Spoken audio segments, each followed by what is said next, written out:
Hi!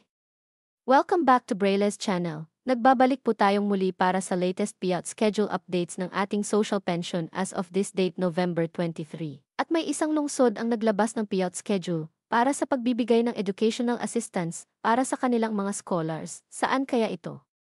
At kailan ang nasabing payout? Ang lahat ng yan ay ating ibabahagi sa inyo. But before po tayo mag-start sa ating topic, kung bago ka pa lang sa aking channel, please do kindly subscribe, like, and share na din sa ating mga kaibigan, kaanak o kapwa po natin pensioners at please share na din sa ating mga social media accounts para mas marami pa ang makaalam ng kanilang payout. With no further ado, let's begin na po sa ating topic na National Social Pension Updates. Payout schedule from November 23 up to December 6 of year 2024. Plus, 2,500 up to 3,500 educational assistance to all scholars. Saan kaya ito? Buong detalye alamin. Narito na po ang bagong payout updates po natin ng Social Pension Plus. May educational assistance pa para sa mga scholar ng isang lungsod. Umpisahan po muna natin sa Social Pension Payout at ito ay sa probinsya ng Dolores Eastern Samar. Ito ay para sa 3rd and 4th quarter ng taon. Nag-start na po ang inyong payout ngayong araw November 23, kabilang po dito ang Barangay 1 hanggang sa Barangay 10 at Barangay Malaintos.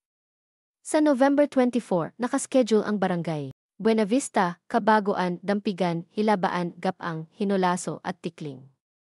Sa hapon naman nakaschedule ang Barangay 11 hanggang sa Barangay 15, Barangay Malubago, Dapdap at Hapitan. Sa November 25 naman nakaschedule ang Barangay Kaglawan, Cagtabon, Del Pilar, Denigpian, Hicontol, Magungbong, Osmeña, Rizal, Villahermosa at Barangay Pascual. Sa hapon naman nakaschedule ang Barangay Libertad, San Roque, San Vicente, Santa Cruz, Santo Niño, Tanawan, San Isidro at Barangay Magsaysay. At sa November 26 nakaschedule sa hapon ang Barangay Aruganga, Bonghon at Dampigan. Ang sumunod na schedule ay sa probinsya ng Aloran, Misamis Occidental. Nakapag-start na po ang inyong payout last November 22 para sa mga barangay na makikita nyo sa inyong screen. At ngayong araw November 23, nagsimula na ring mag-payout ang Barangay Zamora, Sinampongan, Balintonga, Santa Ana, Culpan, Mitazan, Tugaya, Calube at Macubon. At sa hapon, nakaschedule ang Barangay Tupod, San Pedro, Manamong, Nabuna, Toril, Banisilon, Taguanaw, Mohon, Makawa, Burgos, Lubogon, Tawi-Tawi at Tuburan.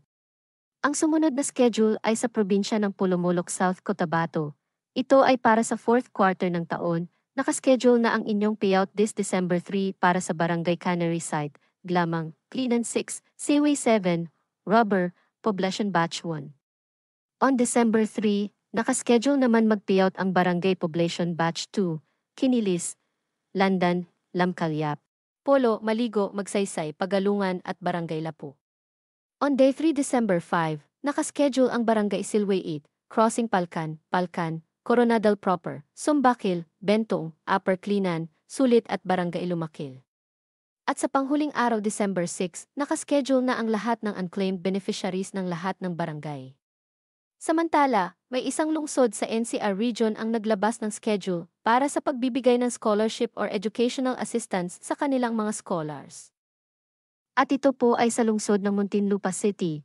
Nakapag-start na po ang payout ng educational assistance last November 22 para sa Putatan Elementary School. Ngayong araw November 23, nakaschedule mag-payout ang lahat ng scholars ng grade 1 to 6 ng Victoria Homes Elementary School. On November 25, nakaschedule naman ang lahat ng scholars ng grade 1 to 6 ng Lakeview Integrated School. On November 26, nakaschedule ang payout ng scholars of grade 1, 3 at 6. At sa November 27, nakaschedule mag-payout ang grade 2, 4 and grade 5 scholars ng Poblacion Elementary School.